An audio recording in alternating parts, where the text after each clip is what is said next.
thank you for coming to this session about the power of listening, really. And it was interesting what Simone was saying about, amplifying each other's voices. And, I think one way to really do that is to make sure that we properly listen to one another and what we've got to say, because there's all sorts of reasons why that encourages people to find a voice, to connect with their voice, to know what it is that they want to say, and to be able to have confidence in speaking up and speaking out about things. So really, really powerful stuff.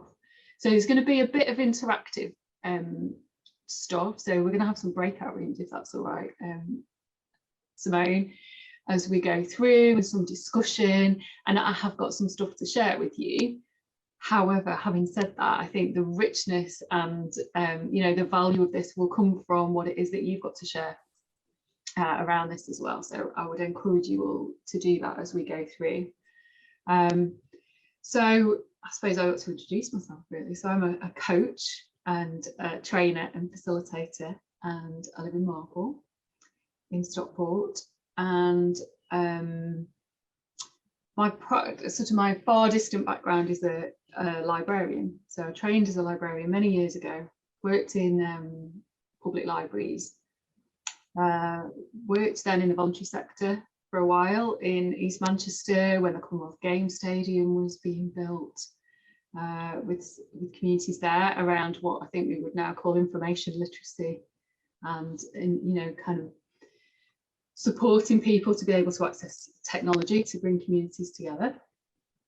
And then I worked in the NHS for 12 years, in libraries and in organisational learning and development, and that's where I trained to be a coach. And when you suddenly find your thing, I'd loved all the other stuff, but actually this was the thread that was working through everything that I'd done so far. And I've been doing some work, I don't know if any of you know, and I know Julia, you do, a wonderful woman called Karen Smith, who does work around social value. I've been exploring with her what is the social value of what I do. And she's a coach, and she was very skillfully kind of coaching me into understanding what are the values that play out for me and what it is that I do. And where we got to was actually coaching enables people to feel heard. It's a space for people to go and know that they're going to be properly listened to, and the impact of that on their ability to think and to explore for themselves. And I put out a blog today called "Thinking for Yourself is a Radical Act." And it's not my quote, it's a quote from Nancy Klein, who I would wholeheartedly recommend as somebody to go and read. So she's done a lot of work, and I'm going to mention her throughout the session. But this really matters to me, and actually coming to this session and writing the blog for International Women's Day has really helped me connect with my values and why it is that I do what I do. And it's about listening, it's about the impact of that for other people, and perhaps driven. So when we talk about our values, quite often, I don't know if this resonates for you, we don't necessarily are very conscious or aware of what our values are, perhaps until somebody treads on them, perhaps until they're compromised. I can see some nods around, and then we go, okay, yes, I recognise that. So I'm wondering here, who has had an experience where, for example, you might have been in a meeting and somebody's talked over the top of you? Anybody had that? Yeah. Anybody been in a meeting, and it could be a work meeting, or it could be a social gathering or something like that, where you've said something and it's been ignored, and then a bit later somebody else says the same thing. I'm going to say a man says the same thing, and then it's heard. I can see some smiles, so I know that this is perhaps resonating for you as well. And there's something, not being listened to. How infuriating is that? If we believe in equality and fairness, actually that's a massive clash, isn't it? So listening really matters. It matters for all sorts of reasons that we're going to explore together this evening, if that's okay. It's an empowering thing to do. So I'm going to share some slides just to talk to get us through. So we're going to have a think about why listening is important.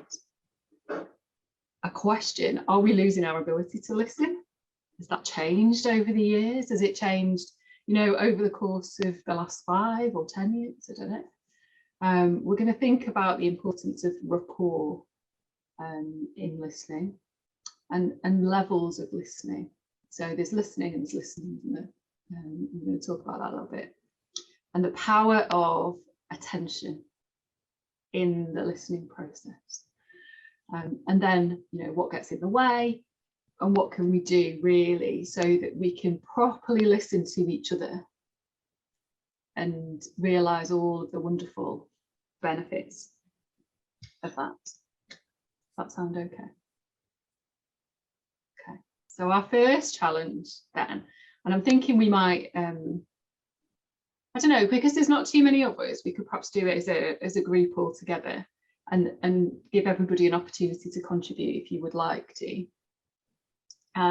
Just pause for a moment and consider, when was the last time that I was listened to, that you were listened to properly, like listened to really well? So can you think of a time? I'm just going to pause for a moment to let you do that.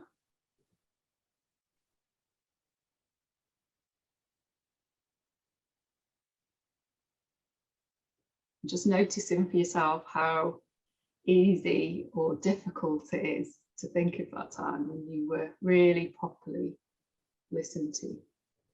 Let's turn the slide off for now so I can see everybody a bit better. So I'm going to ask you to share if you'd like to. When was the last time and what was the impact of that for you? Got any volunteers to start us off? I went for some physio because I've got a bad shoulder, and I get sick of telling the people the sort of the catalogue of disasters that is my body, you know what I mean? And I just said to him, oh, Ace has just said, I'm not going to bore you with that. And he went, no, you know, tell me, and took it in. And that's quite refreshing, because we live such fast-paced lives that people are always wanting to rush you. And he didn't rush me, he just took his time and actually listened. So that was a really lovely thing. Yeah, thank you, Dawn. So you said refreshing. It was refreshing that he did that. And actually there was something about the pace. So we worked really fast and actually took the time. Did, yeah. Yeah, lovely. I think we all need the address of your, the reference of your physio, should we ever need one. Thank you. Yeah. Anyone else?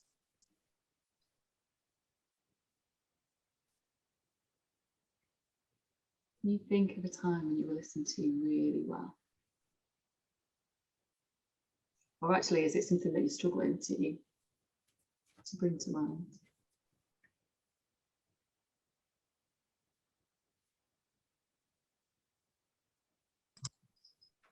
Well, Claire, you and I have many conversations, and I actually can't think of a time when you didn't listen well. So I'm fortunate enough to be able to say that. So yes, thank you. And thank you, Julie. That's a lovely compliment. So I'm wondering then, as we're thinking about this, perhaps we can pop it in the chat if that's comfortable. When you have been listened to really well, what impact does that have for you? I'm just going to ask you to put that in the chat. What difference does it make when we're listened to really well? How do we feel when that happens for us? I think for me, it's about being listened to without judgment. When I know someone might have an opinion on the situation that I'm describing, but holds back their opinion in order to listen to me in a way I need to be listened to, that makes a massive difference to me, because the people I probably open up to, I probably know how they stand on things. So if I've brought it to them, it'll be really important to me that I know they're listening to what I'm saying about it, not just what I know they might think about it. Makes a difference to me. And isn't that is a subtle difference, isn't it? But an important one. Actually, they're listening in order to know what you have got to say about it, rather than to share their own opinion, or to offer a judgment. Yeah. I think valued is a good word to use when you listen to. Yeah, makes us feel valued, doesn't it? Absolutely. I totally agree with that. Yeah. I think, sorry, Dawn, I think it's kind of, for me, deeper connection. I feel like actually when someone listens to me properly, and I've got some amazing friends, so I am listened to well. But I think in the other side of the coin, I can be the fast-paced one and the one who's on to the next thing. So I've got, this is why I need this, Claire. But I think I connect with people on a deeper level when I feel heard. I think that I develop a friendship because I think there's trust there around being listened to properly. Yeah, so a depth, a connection, a trust, value. We're able to be open with one another, and it makes us feel happy. Yeah, so there's all kinds of benefits to this in terms of how we feel. So I've got a little list here that I'm referring to, and I think you've mentioned lots of them. To me, when I'm really listened to, it makes me feel like I matter, like I'm important, like you said, like I'm valued, and me as a whole person, not just what I'm saying, how I am. So it's quite an intrinsic sense, if you see, an embodied sense, a very personal sense.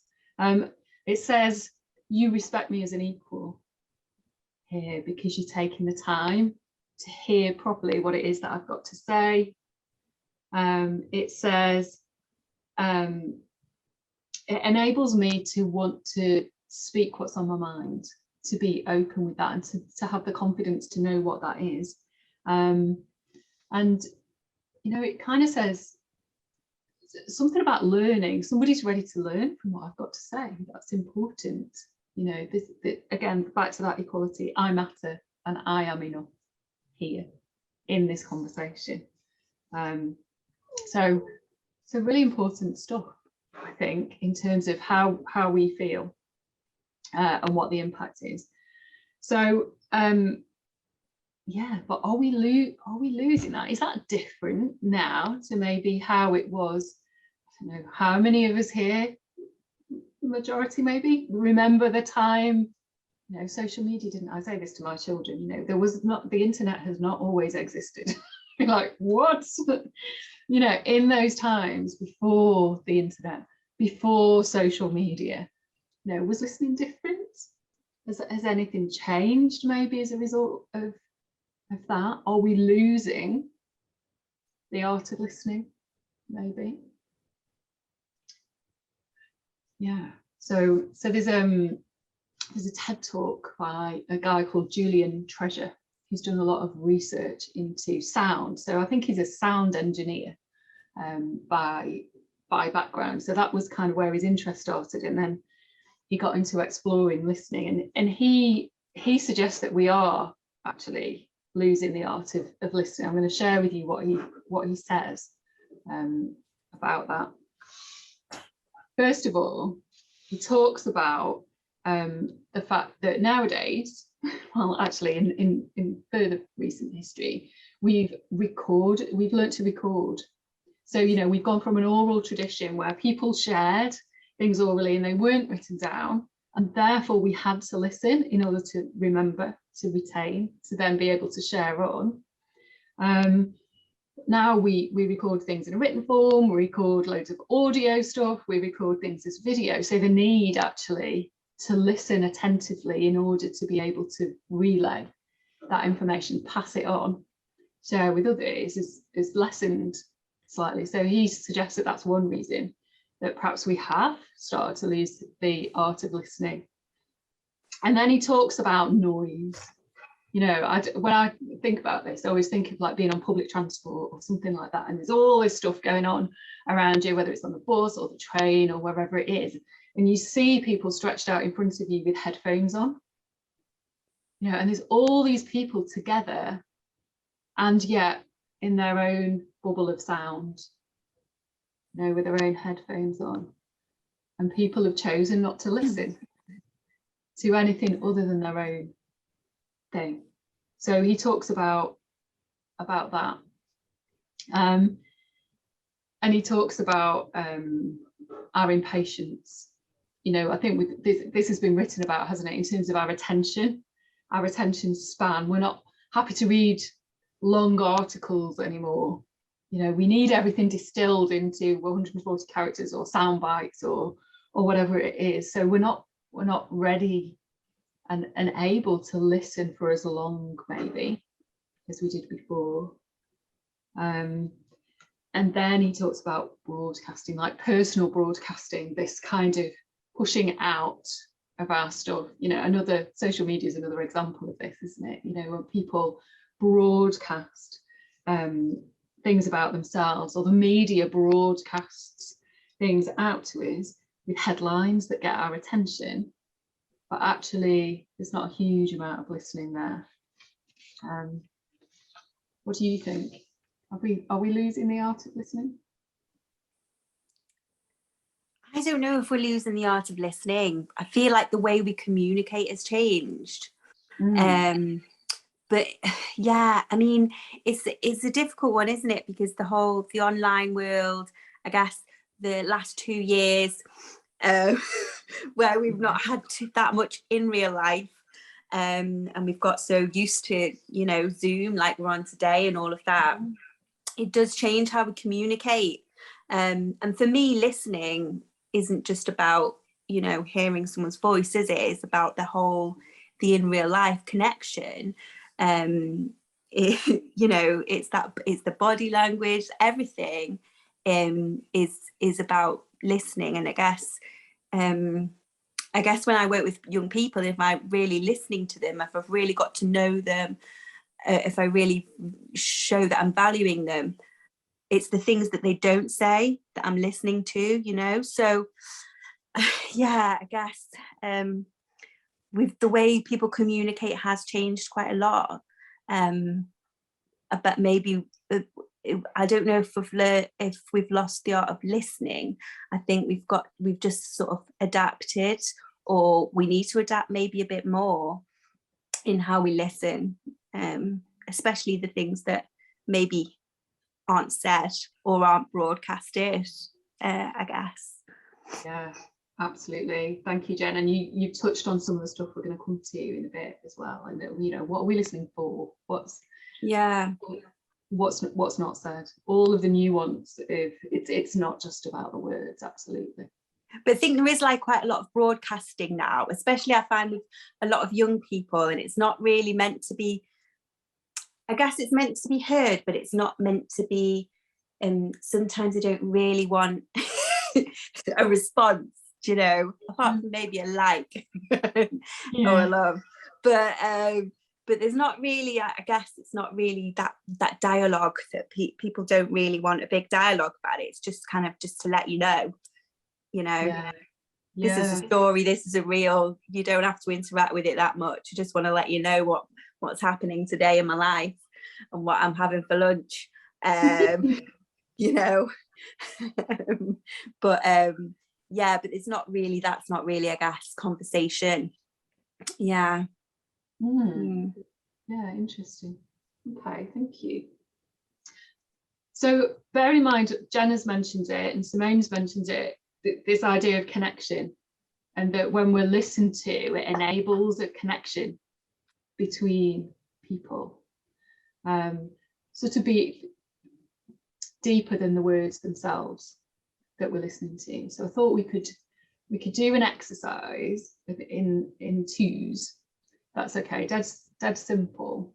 And I know Simone, we've done this together before, about connection and listening and rapport. So just before we do, I wonder if, when I say rapport, what do I mean by that? Any thoughts about what do I mean by rapport? It's not a test.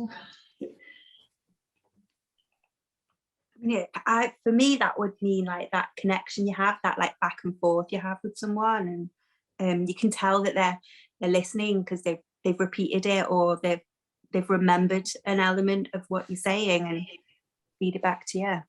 Yeah, and that's a key part of it, isn't it? That they're demonstrating that they're listening, and they can do that verbally for sure, and it shows up in people's faces and in people's bodies, and where their eyes are going, and all kinds of other subtle, we've got subtle ways, haven't we, of creating and building and maintaining rapport with people. So I thought we could have a go. So I'm going to stop sharing this and wonder whether, Simone, you'd be able to set me up some breakout pairs. Yeah, pairs. So you want four rooms? Now, it won't send me to a room, so someone will end up on their own. I'll have to join them. How long do you want to be in there, Claire? Well, what we're going to, it's a bit faffy. I'm just going to go in the room for a minute. Hi, Lynn. Lynn's done this with me before as well. So we're just going to go in for a minute. And what I would like you to do is for one person to just talk about something that is dead comfortable for you. So it might be something that you've been doing today. It might be about your dog, about what you did at the weekend, anything that you feel comfortable to share and that is easy to talk about. And I would just like the other person to listen in rapport with you. And then we're all going to come back. So as soon as the breakout rooms are set up, just for a minute, Simone, and then we'll all come back together. Okay, it might say that you're in there for 20 minutes. Ignore that. Okay.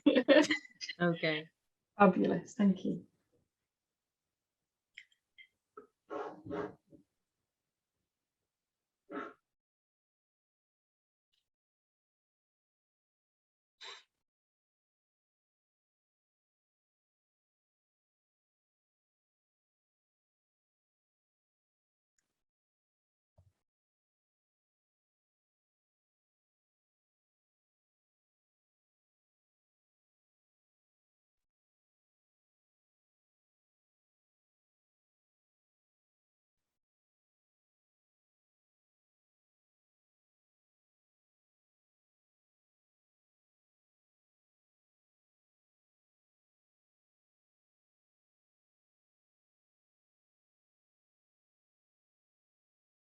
Yeah, that was harder work than I was expecting it to be. It's given them 60 seconds now, so they've got another minute.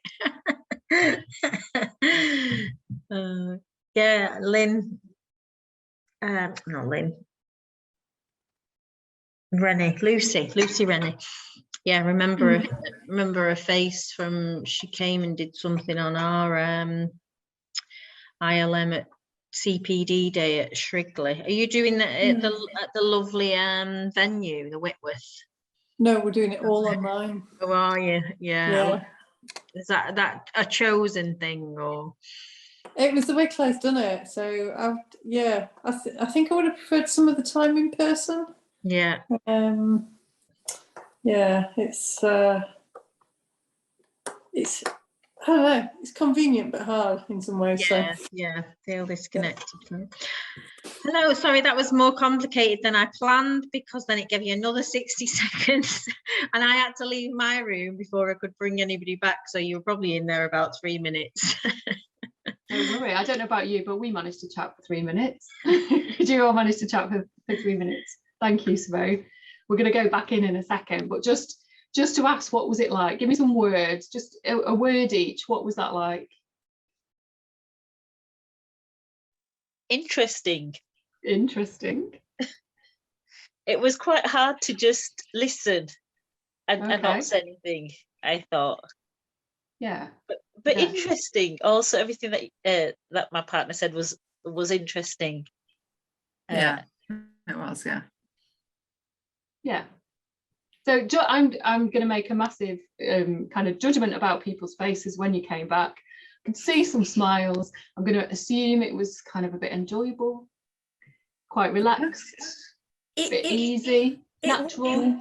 It was, you know, but Claire, it's quite unusual not to be interrupted, actually. Yeah. I thought, oh, this is a bit, I'm not, you know, it doesn't really happen, that, does it? Yeah, no, I found it a bit uncomfortable, actually. Just talking, well, because obviously it was 3 minutes as well. I just, I'm just not used to not having somebody talking. Yeah. So yeah, just notice that then. So what we're going to do now is go back and swap over. And so the speaker's listening, the listening's speaking, but this time, part way in, Simone, I wonder if you could help me with this as well. After, I don't know, half the time, just pop a little message into the breakout rooms that says break rapport. And I would like the listener to break rapport, whatever that means to you. I don't want to say any more about it. Break rapport, and I would like the speaker to carry on speaking. And then when that gets too excruciating, we'll come back. Is that okay? The same person speaking or the other person? So you've swapped over. So whoever was speaking last time is listening. Okay. So Claire, for like the last bit, do we kind of just ignore them or like look at the clock or something? Do you know? Exactly that. Exactly that. Oh, okay. All right. Okay. Let's just have a go and see how it is.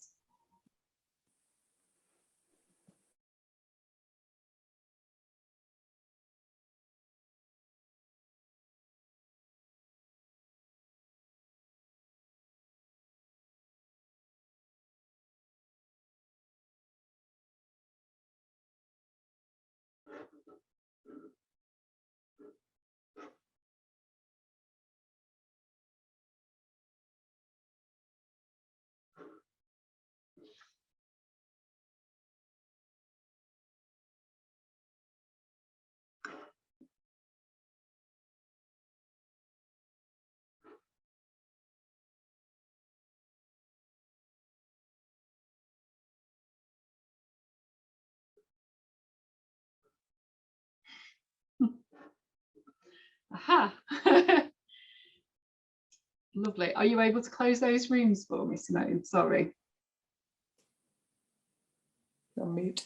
Yeah, I have done. I figured out how to do it from within the room this time. Oh, well done. Thank you. I don't know how to do that. So people get propelled back. It's nice to see you, Lynn. Yeah.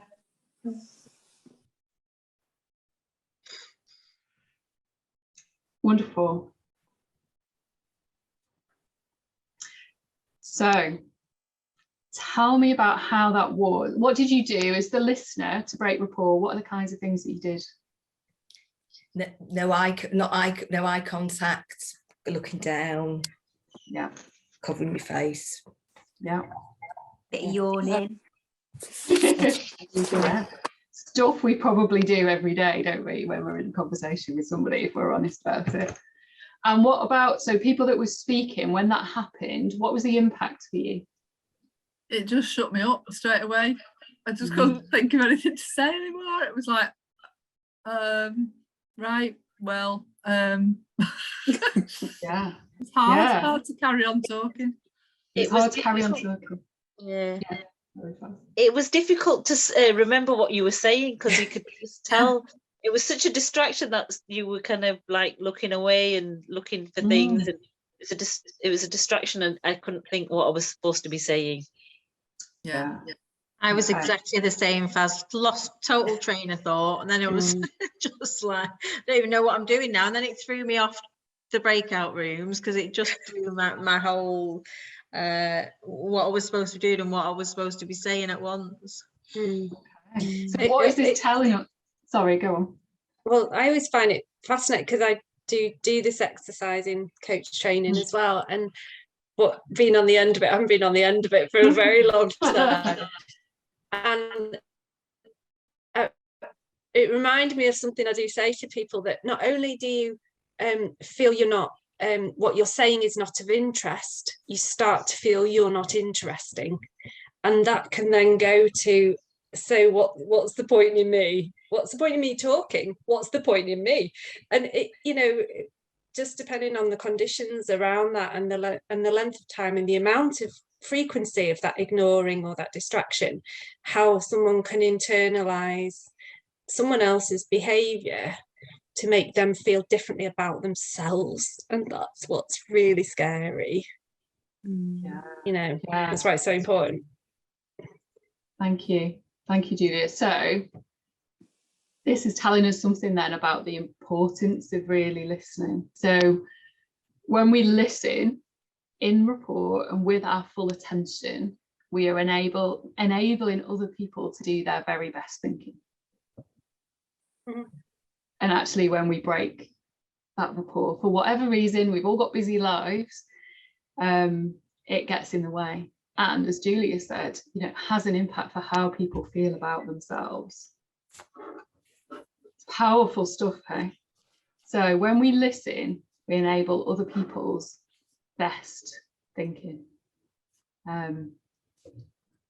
Attention is an act of creation, says Nancy Klein. When we offer our full attention as a gift to somebody else, it enables them to create things, to generate new thinking, new ideas, different ways of looking at things, that perspective, you know. So it's powerful. It's an act of creation. I'm reading what Nancy Klein says here. Listening with palpable respect and genuine interest without interruption is a real enabler of creativity, and it enables people to do their very best thinking. And it's really, it ought to be that simple, didn't it? It really ought to be that simple when we know it from our experience, even in just those 3 minutes or whatever we were doing that for. But we all listen in different ways, don't we, over the course of the day. I'm going to rattle through this a bit because I'm sure that you've got, you can find experiences that, even over the course of today, that relate to this. So we're going to talk about levels of listening. I'm going to suggest there are 4. And the first level I'm going to suggest is cosmetic listening. The example I'm going to share with you is about my son. He's got a computer game. It's called Forza. I don't know if this exists in anybody else's home that's here today. It's a car racing game. You can get all these different cars, and he knows all about them.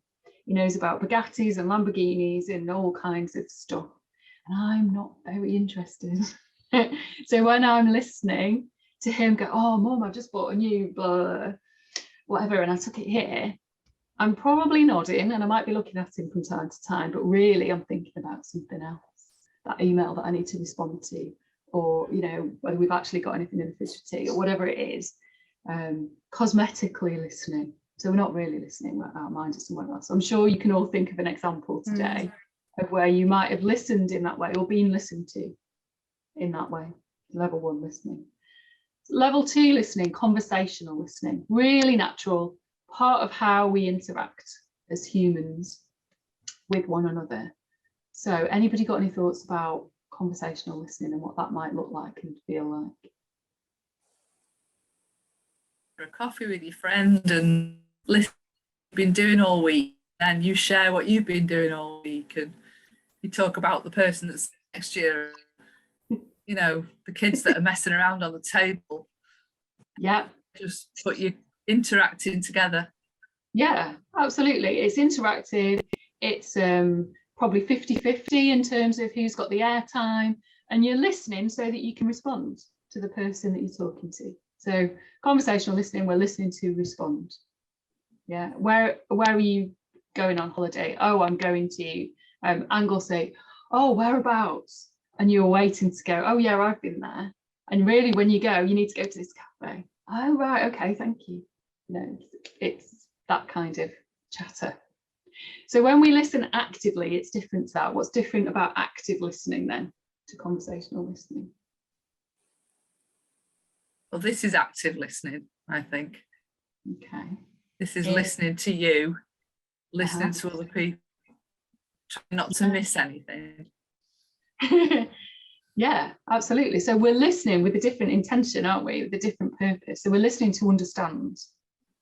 We're listening to be able to process what's going on.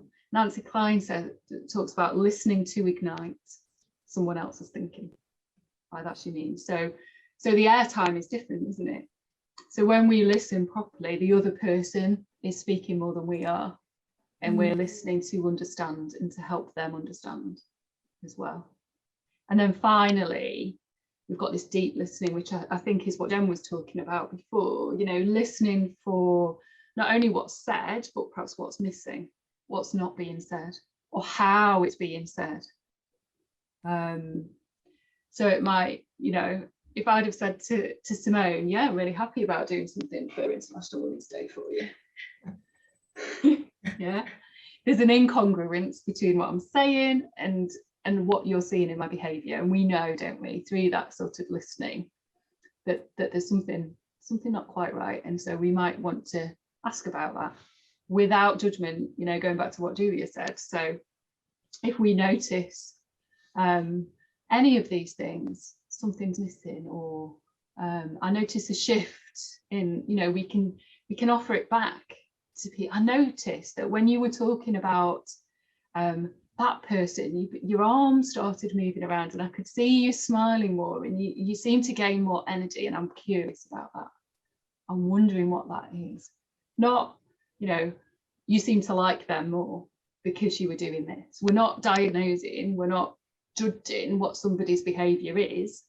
We're just offering a bit of curiosity about it and enabling them to grow in their awareness of what's going on for themselves. Oh, did I? Oh, I didn't realise that. You're right, though. Yeah, I do smile when I talk about that person, don't I?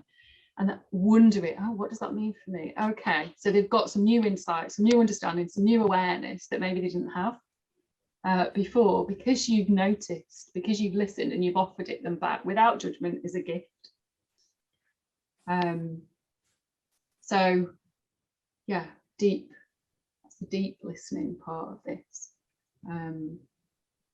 So that's all well and good, isn't it?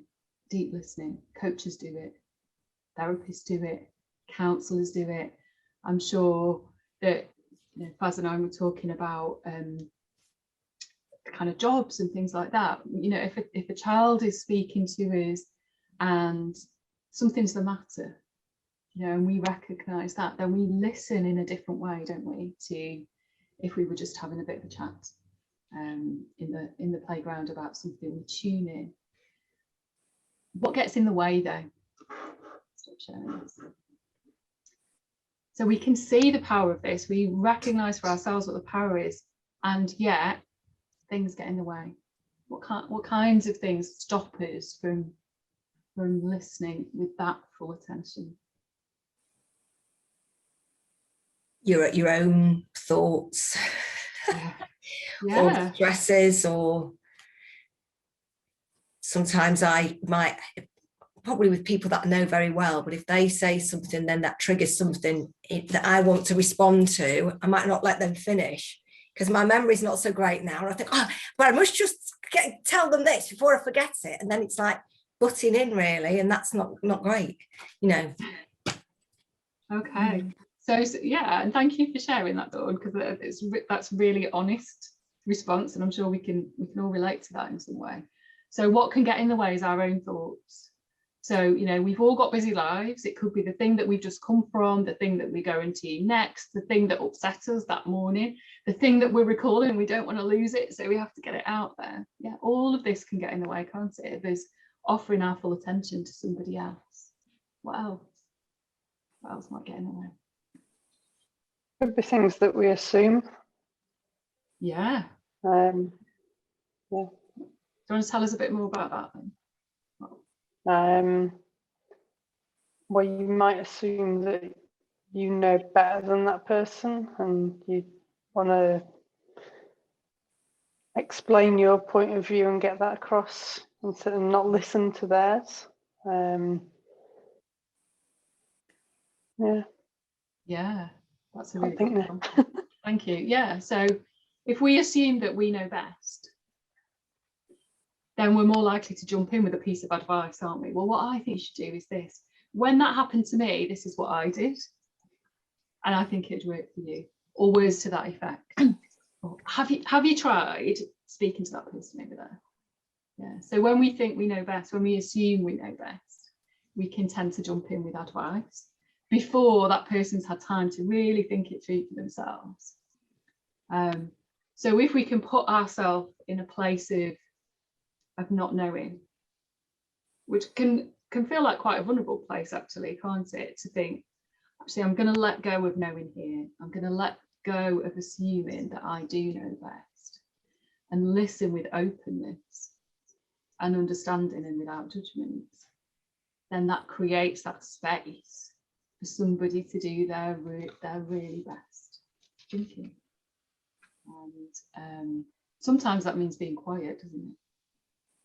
Sometimes that means leaving that pause a little bit longer than we might do. Yeah. Anything else that gets in the way before we move into what we're going to do instead? Oh, I feel like technology gets in the way. No. Me and Andrew had a little conversation when we broke away from the conversation at one point because my yawning was just like so difficult. so then Andrew was saying, I sometimes I don't feel listened to because somebody would be like looking at their phone, like the husband or something might be looking at the phone or watching the telly, and and then it's like what you were saying, Claire, and you think, well, I'm not important and I'm just not going to speak. And I think it made me think about like attachment theory and child development stuff, and that still face film, when the parents don't react to something the child does and then they cry and then they get really distressed, and it's that we need that sort of interaction, and if we're not doing that and we're turning away and we're ignoring, then it's really disempowering, isn't it, for the other person? We're disempowering them by not listening and not letting them get to where they need to get to, and taking that away from them. And of course the other side of that is how empowering is it when we do that? What's going to help us then? So if we accept that listening is really powerful, that enables belief, people to have belief in themselves, it's empowering, it creates thinking for them, it enables them to move forward with stuff and be creative and all of those sorts of benefits. What's going to enable us to do that for other people, the women in this room? I think it's that shift from focus on self, how am I feeling, is what that person's saying something I need to respond to, is what that person's saying something I agree with, away from the focus on self to that pure as possible focus on other. So that's what I try. I know if there's a thought that comes to my mind, if I'm listening to someone deeply in coaching, we'll filter that thought, because if I notice a thought, I'll be thinking, is that about me or is that about them? And if it's about me, it has no place and it just has to go. But if it's about them, it's something that I'll probably want to respond to with a question. So I kind of visualize that as a discipline of shifting the focus from self to other, and sometimes it's a bit of a back and forth if we're still building the rapport or there's distractions.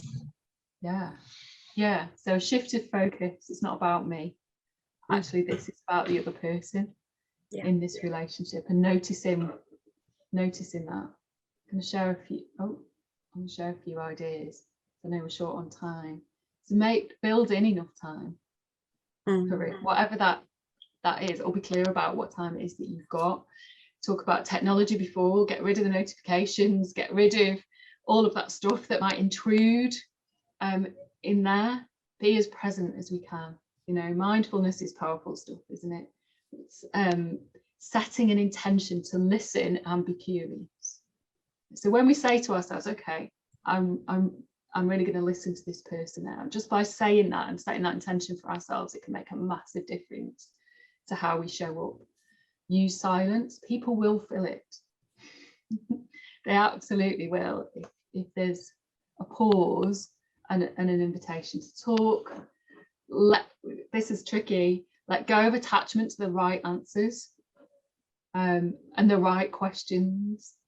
You know, we don't have to be right. We certainly don't have to be right all the time. You know, can we let go of that and get into that not knowing kind of place? Appreciate the knowledge and thinking of somebody else. We've got tons to learn, haven't we, from other people?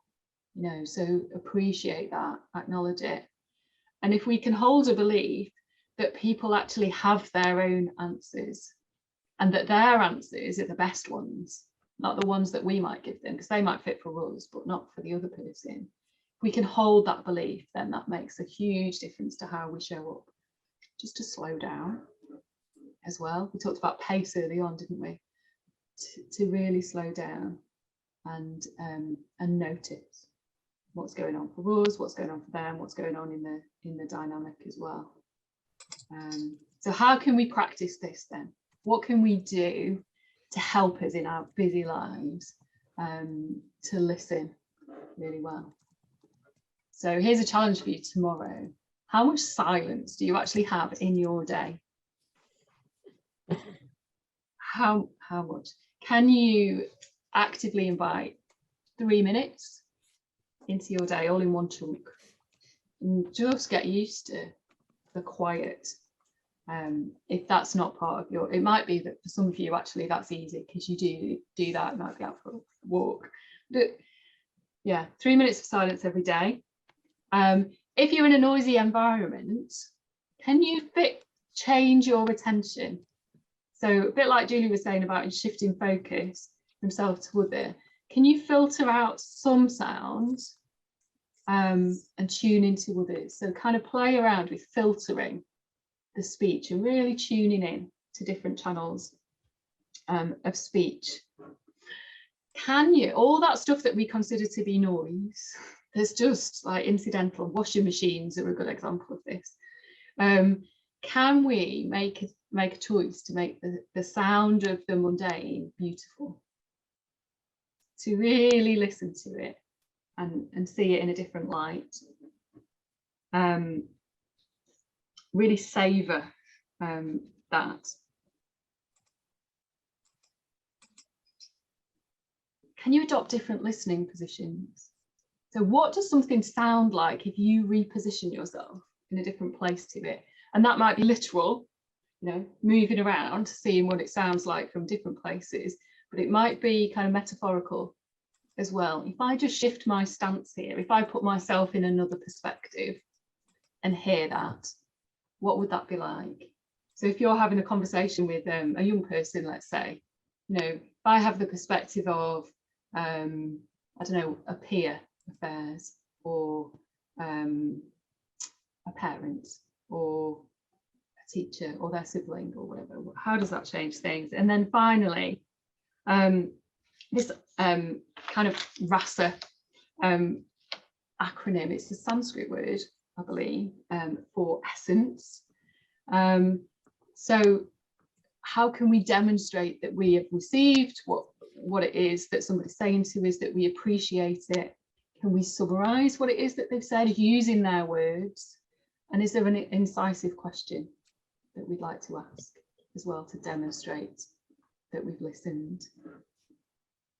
So we need to finish because there's another session coming along. So thank you so much for all of your attentive listening.